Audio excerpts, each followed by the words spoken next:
Hey now, welcome to another edition of the Inside BS Show. Today we've got something really special for you. We're going to talk about your future business.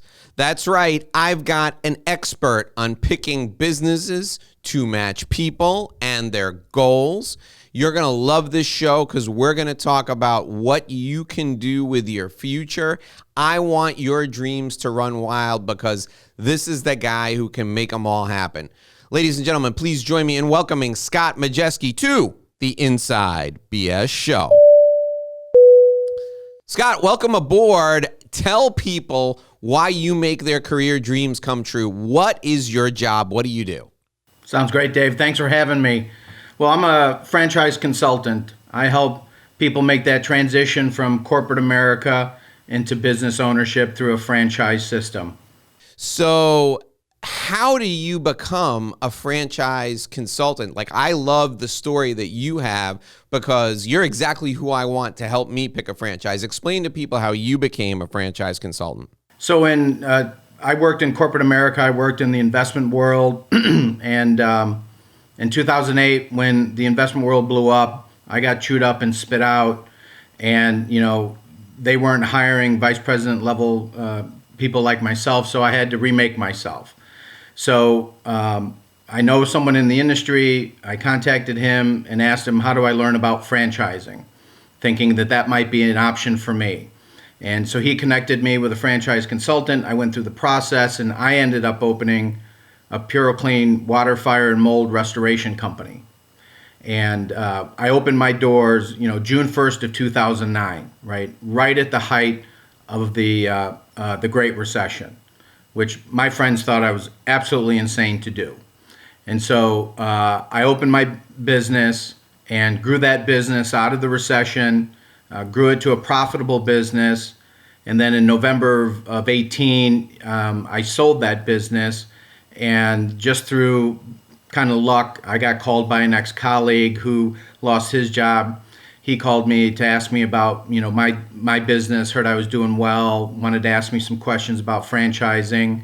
And after that phone call, we hung up. I'm like, well, why can't I be a franchise consultant? So I looked into that and got connected with the right people and ended up, getting into FranNet and transitioning into a franchise consultant. So tell me, what do you do when somebody comes to you and they say, all right, I'm ready. I've always wanted to have a Cinnabon franchise or something crazy like that. Like, how do you go, wait, like, explain the process to me. So I come to you, I'm not a blank canvas. I have an idea of what I want to do. How do you set them straight? How do you fix them up so that you put them in something that's going to be a good fit for them? Sure. Ultimately, we want to know what their why is, right? What's driving them to make this decision? And because we want it to be the right decision and a good decision, because it's a very important decision, and it's a big decision for not just themselves but their family. And so, we want to make sure that their why is a good reason. And then we start educating them on what small business ownership is and what it isn't, and what franchise business ownership is and what it is not. And, so we do a lot of education up front, and, we get to understand, what their goals and objectives are, right? What are they looking for? What do they want in a business? What kind of lifestyle do they want, right? What kind of income do they want? And so we're trying to get to understand their why, what they want, what their goals and objectives are, what type of investment level they have to make capital, what their risk tolerance is, and what their interests are, of course. And if it's a Cinnabon, great. We'll work with them and try to help them there and see if they're open to other ideas. Because the fact is that most people that we work with, may have an idea, most don't, and have no understanding of the breadth of the franchise world, right? That there's almost 3,900 different franchise concepts, in North America. So most people don't have a clue of that, and so we try to really get to understand who they are before we start throwing ideas at them. So how much, I mean, obviously the investment level has to play a role in this. How much of a role does the investment level play versus their strengths? Because look, if you saved up X amount of dollars and you really want to do this and it requires X plus, 20,000, you can save up the 20,000 and do it next year. You don't have to do it today. So what are the elements of the selection process? It's their personality, it's what they're suited to do, but there's an investment component to it too, right? Absolutely, right, and it's a very big component. And so we work with them to understand what their capital investment level is, what they're willing to put out there.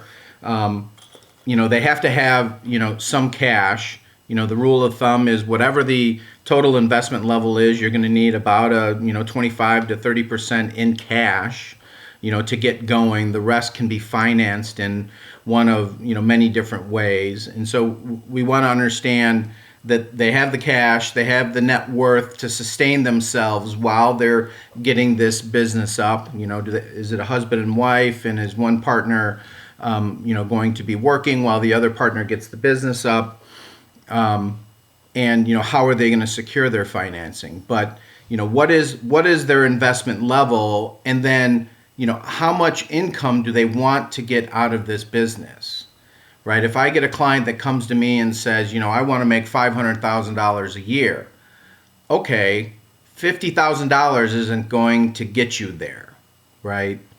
And it's not a direct correlation necessarily, but $500,000 in annual income is a multi-unit franchise investment model, right? One Cinnabon's not going to get you there. So you have to understand what their investment level is, what their income desires are, and then find a business that can generate that investment or generate that income for that given investment level. And then do you have the cash? Can you get the financing? Can you put the package together? And then do your due diligence, do your exploration, understand the business model, understand the economics of the business model, meet with management, meet with the operating managers, call the existing franchisees, ask them what the real world is like. We call that validation, right? All that comes together, at the end of a 3 to 6 month process, right? To hopefully them go, I'm not sure, right? Because at the end of the day, it all comes down to fear. Most people have never been in the business for themselves. And so, we have to get them to see that, they can do this, and we have to get them over that fear factor at the end of the day. Okay. So that's a great overview. Thanks for that. Now, let's talk a little bit about what people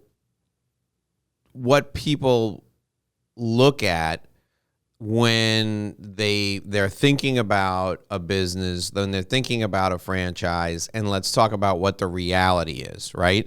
So people will probably come to you and think, as soon as they come to you and they think, oh, I'm going to have 5 McDonald's in like a 30 square mile area, when in reality, most franchise owners, I think, and you can tell me for sure, are like your business. Right? They're out there every day, they're hustling, they're making it happen. And when they find another guy who can run the truck, they can get a second truck, and maybe that's 3 years in, and that's when they end up with some leverage, and they can, really, start to add to their team. So talk about how you help people, and maybe you do it gently, maybe it's just a shock and awe approach, how you help people reconcile what they think the franchise business is going to look like versus what a franchise business really looks like. Because a franchise business is still a business, right? I remember talking to a landscaper, and the landscaper told me, I got 5 trucks on the road now, which means I have 5 teams of guys, which means I have 5 times the problems, which means we have 5 sets of lawnmower blades to sharpen at the end of the day, and 5 trucks to hose down and clean out at the end of the day. And he's like, this is, it's more money, but it also adds more, it adds more complexity to the business. So how do you help owners see that right from the start? Because you want them to be in this for as long as possible and then sell it and make money when they sell it, right? So how do you help them reconcile those two things, the dream with the reality? Sure. One of the main reasons of going into business through a franchise system is because it's a business in a box, right? The processes, the equipment, the insurance, right? The vendors, the suppliers, right, have all been thought of. The marketing, the sales, right, has all been thought of and put into an operations manual. They have all the processes. Franchisors are very keen to the employment situation. So now they have, right, processes for recruiting and retention. And so that's one of the main reasons why people go into business through a franchise, is because they can get in, get trained on all of this, and then go out and execute the system. Now, that story that you told me, you know what I heard a lot of? I heard of a lot of why I can't do, right? But the first thing you said is, I've got 5 trucks. You know what that means? So he let's say, he's got 5 trucks at any one time. 4 are out there, maybe one's in a maintenance, right? So he's got 4 trucks out a day. Maybe his guys can do 5 jobs a day, right? That's 20 jobs, 20 times, $100, right? That's what, 20 times 100 is $2,000 a day. $10,000 and $40,000 a month. Okay, that's a pretty good business, right? Are there employee issues and, sharpening blades? Yes. But franchise systems have a process for doing all of that, right? Franchise systems have taken out the extraneous stuff of the business model, so you don't have to spend money educating yourself or losing money, as sometimes I did in the restoration world, educating myself on what not to do. So they have processes for all that. And so that's why they do their due diligence, right? And they talk to, the business development officer, they talk to the management folks inside of the franchisor, and then they transition to speaking with the franchisees, where the rubber meets the road, right? What is the actual day in the life of a franchisee? Both one that's, started and he or she's only 3 months into it, those that are, 3 to 5 years into it, and then, the old dogs that are, 5-7 years plus, right? Because there's different stages. So they understand, what it's like to be, an owner in this business. And by all means, I'm not saying that business ownership is easy. If it was easy, everybody would be doing it, of course, right? And in the restoration business that I was in, right, there's lots of, daily tasks that, can be frustrating. But if you have a process and you hire good people, and you retain those people, right, and you build a solid team behind you, right, this is a very good way to go into business. And so, we don't do shock and awe, right? That's the kind of wrong approach, right? We want to, get them to do their due diligence and get them to see what they can do, and so they build up their own confidence. This has to be their decision, not my decision, right? So we want to get them all of the information that they need to make an informed decision that this is the right business for them. They have the confidence and the excitement to go ahead and, to pull the trigger and to go into business. Okay, that is an excellent description of why franchising makes a lot of sense. Talk to me about the model where someone is they're a later stage person in their career. They're at a later stage in their career, and they have the ability to perhaps run one unit themselves, but invest in another unit, and they have a team from another business or whatever, and they've already had experience running a franchise or whatever, so they're gonna follow the system. Is there that model of person who comes to you and says, "Hey Scott, listen, we've been in business before. We'll get one franchise in zip code 10028, and then 6 months later we wanna get a right of first refusal at the outset for zip code 10029, and in 6 months we want to take that over, and after I and my number two learn the business, in 6 months I want to put him in charge of 10028, and I'll go open up 10029." Is there that type of person out there too?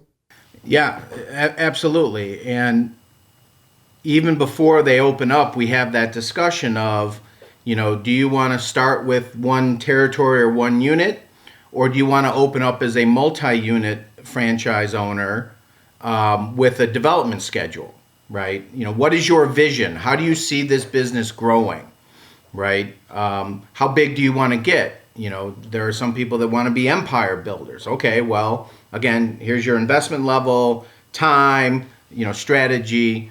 So yeah, I mean, some people start with one territory, and they grow that territory, and they're very successful, and then they're like, you know what, I wanna expand and get the next territory. The potential issue with that is, maybe that territory next to them isn't there in a year or two, right? Maybe another franchisee picks it up. Versus if my growth model is, right, I'm going to expand in a couple years, or when I hit a KPI with this a territory, so I'll pick up 2 or 3 territories today, lock them in, and then I can grow into them and start operating them when I'm ready and when I hit these key targets. And a lot of franchisors have that How model. have you seen the industry change during the past, I don't know, since you bought your restoration business, and as you've grown as a franchise consultant, how have you seen the industry change over that time period? What changes have taken place?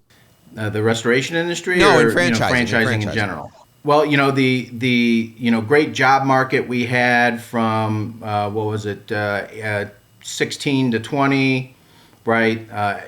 People are like, I'm out of a job. I'll hang out for four months. I've got 6 months of unemployment. I'll find a job in those last 2 months, and they were right. So it was difficult, more difficult to find prospects that wanted to go and look into business ownership. Not to say that it dried up at all. Of course, there are those entrepreneurs. And then COVID hit, and that just sent everything every way. And people like to make big decisions when there's certainty in their lives, and COVID totally turned that upside down. So, the franchising world as a whole, had a pretty big shudder through it. Lots of businesses didn't know, they scrambled to survive, right, or figure it out, which they did. The nice thing is, I saw franchisors come together and support their franchisees in new ways that I've never seen before. So that was awesome to see, and they continue to do that. COVID drove innovation within franchise systems, fitness, all the online applications with fitness, food with all the no touch delivery. You're going to see ghost kitchens popping up here very, very soon. So COVID has changed all of our worlds in many different ways, and franchising is no different. And so it was scary there for a little bit, but it's created new opportunities and franchising is very alive and doing very well. But the job market does seem to still be an impediment to people wanting to look into business ownership as well.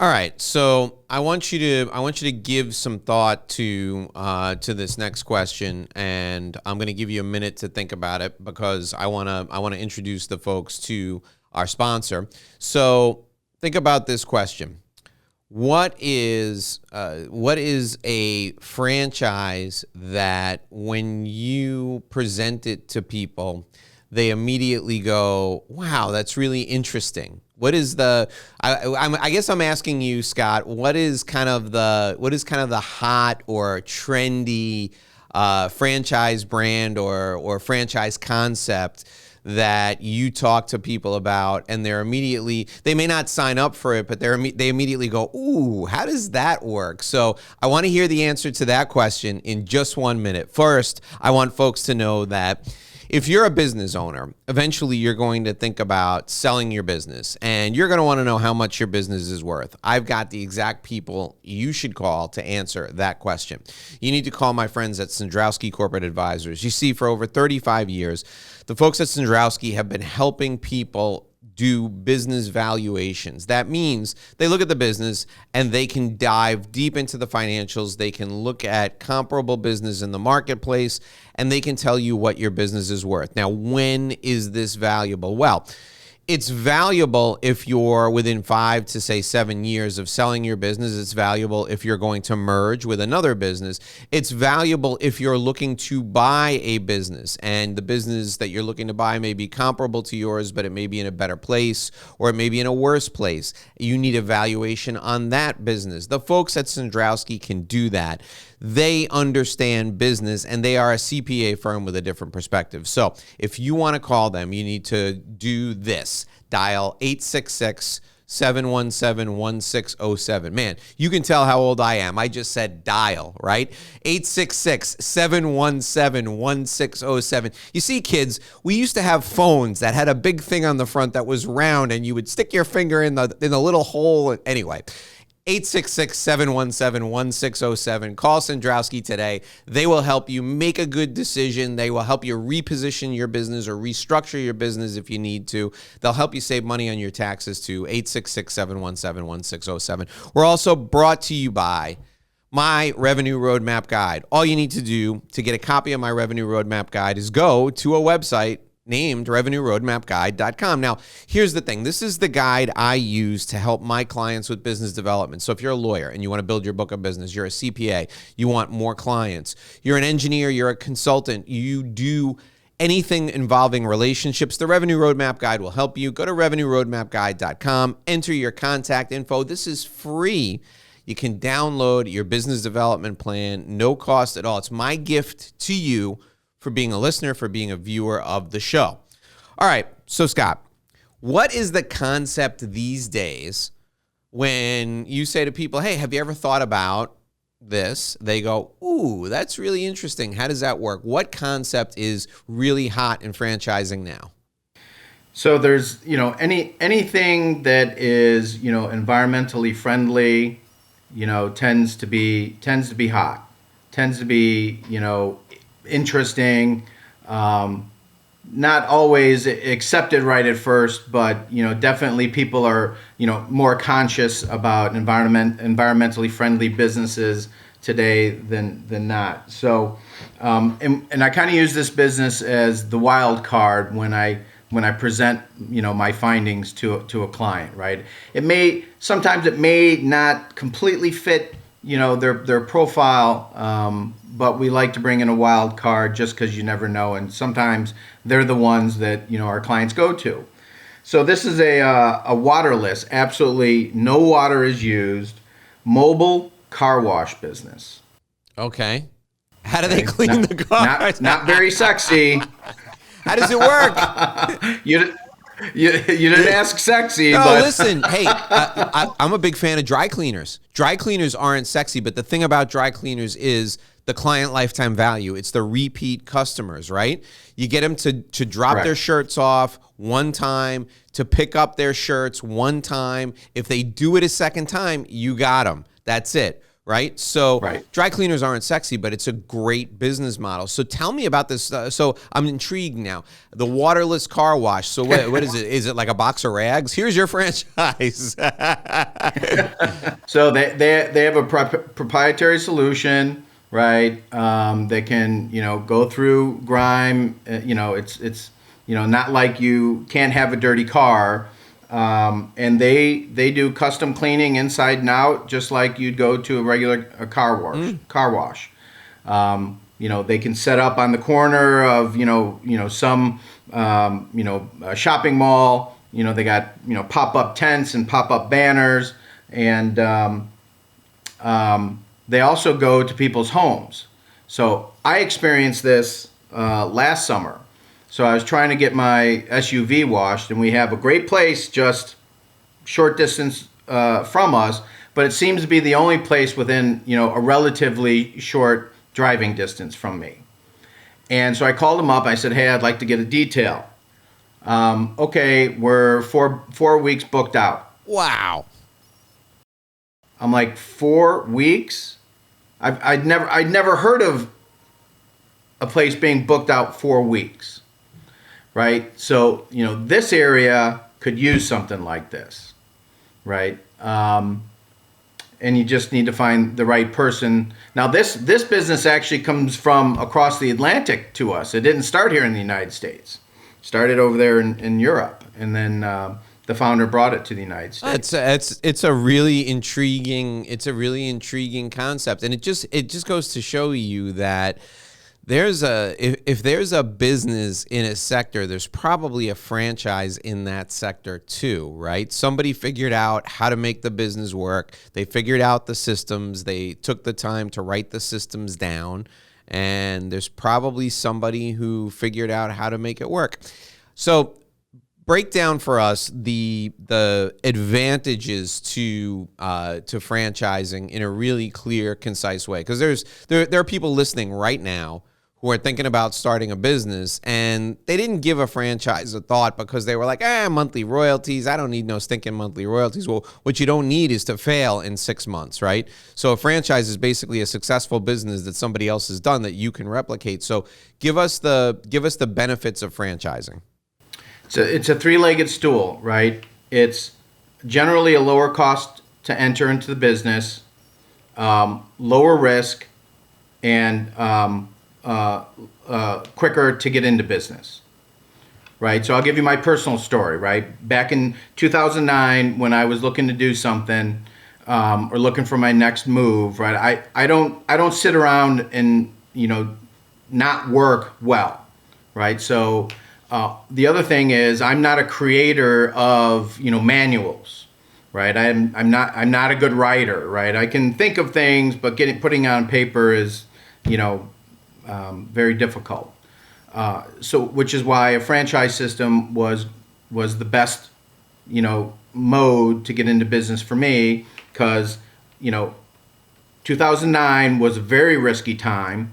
So franchising is a lower risk.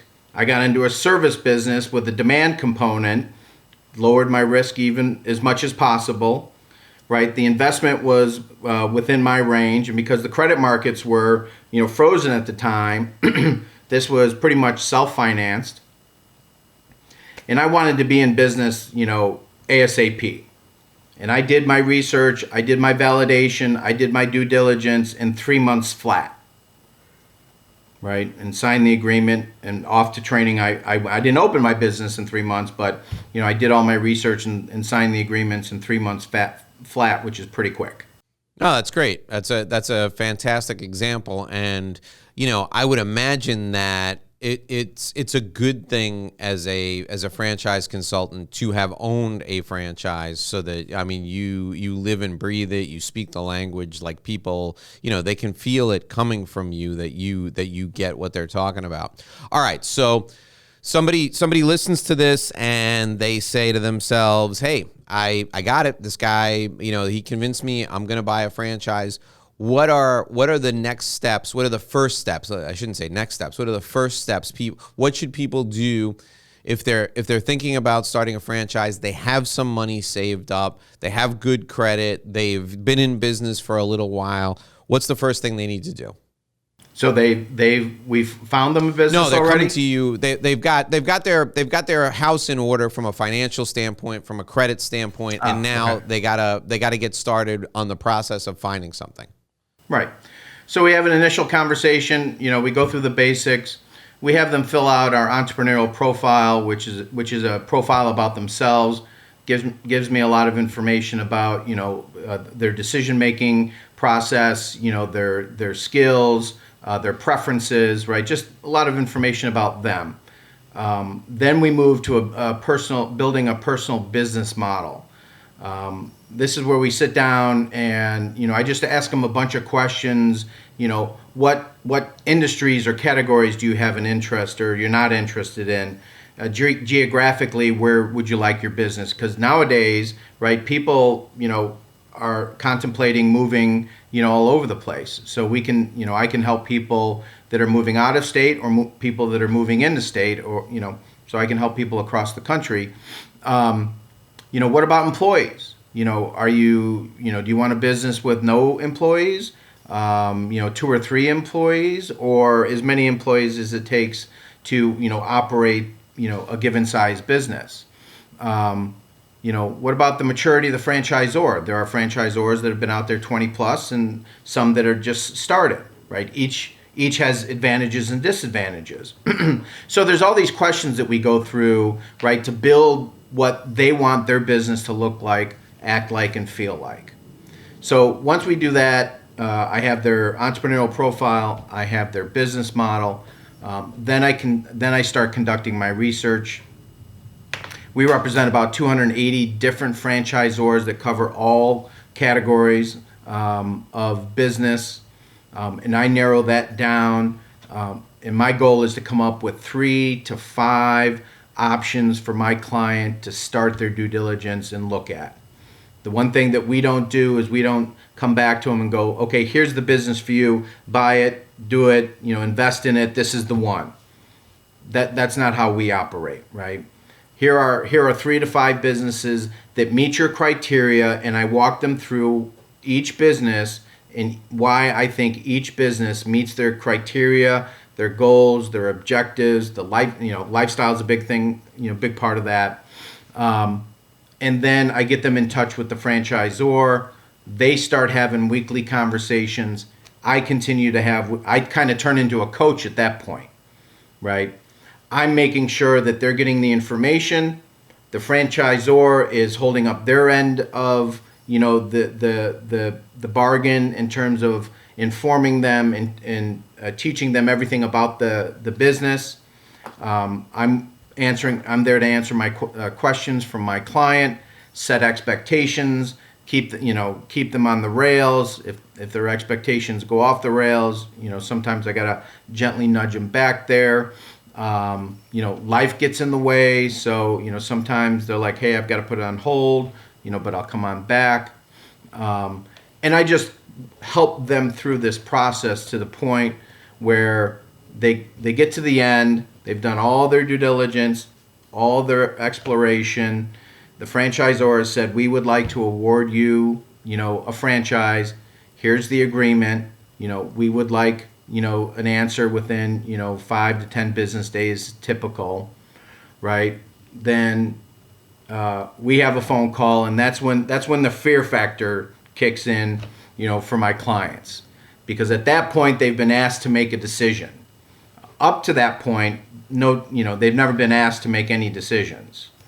And so fear gets in. Am I good enough? Can I do this? Will I be successful? Right? All those questions come flooding back after they've done all this due diligence and built up their confidence. It all comes back, and this is where I really come in to remind them and really take them back through the 3 to 6 months that they just spent learning about this business, getting excited about this business, telling me their dreams about what they're going to do with this business, and the income that they're going to make from this business and how it's going to change their lives, right? Bring them through all of that again to remind them of why this may make sense for them, right? And then, tell them that that's, they have to, think about that, look at their goals and objectives, and, make the decision that's best for them and their families. And, sometimes they come back with a yes, and a lot of times they come back with a no. And that's just part of the process. So I would imagine that referrals are probably pretty good for you, because if somebody's going to refer a person to you, they've had a conversation with at least one person, maybe two other people, and that person has filled them in on how franchising works and that sort of thing. Who gives you your best referrals? Where do your best referrals come from? Best referrals come from outplacement counselors, career coaches, friends. Believe it or not, attorneys, right? Attorneys know everybody. They talk to everybody. Financial advisors can be a good referral source. Even accountants on occasion. Really anybody who, has a friend or, that is unhappy with their job or is out of a job and, doesn't know, what they want to do or which direction. Because working with me doesn't cost my clients anything, right? It is truly an exploration to see if business ownership might be something that, they want to do.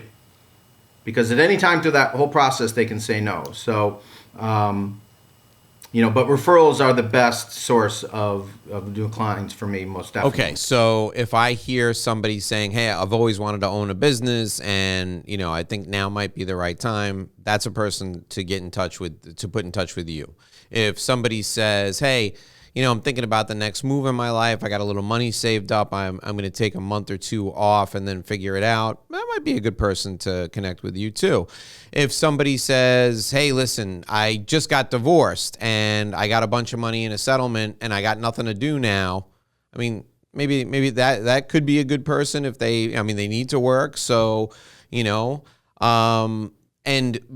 280 different types of businesses or 280 different business types, opportunities at your fingertips, that makes you uniquely suited to find something for them based on what they like and who they are and their work style.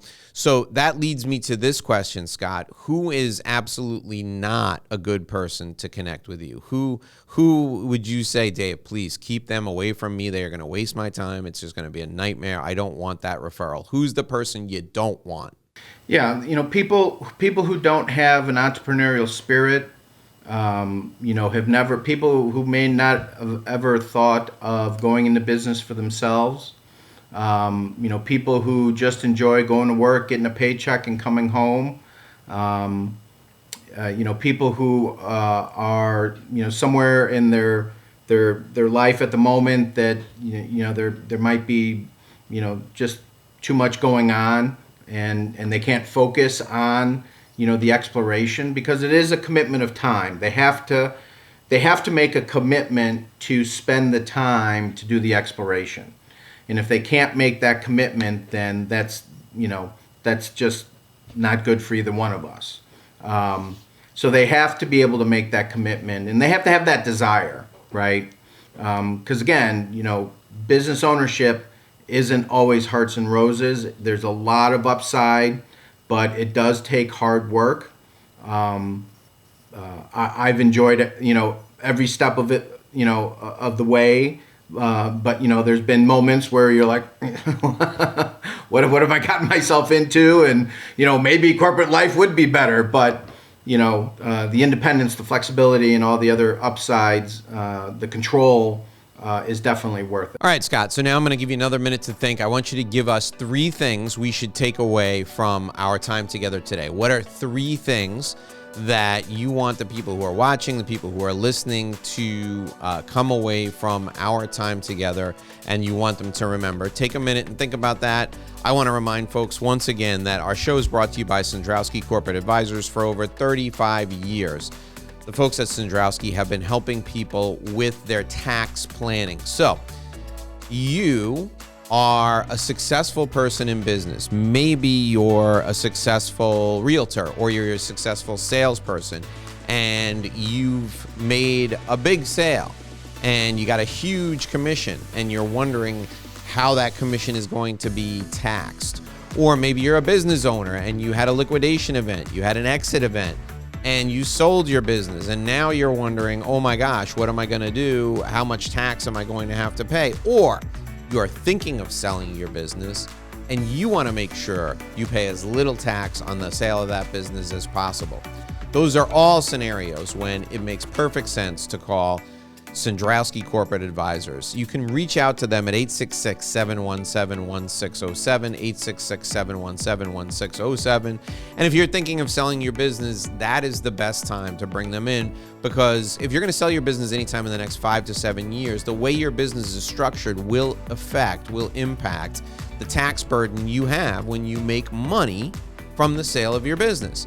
So get Sandrowski and his team in there to look at your business and its structure so that they can say to you, if you sold your business in 3 years, here are the taxes you would pay. If you make these changes and sell your business in 5 years, this is the difference in your tax exposure.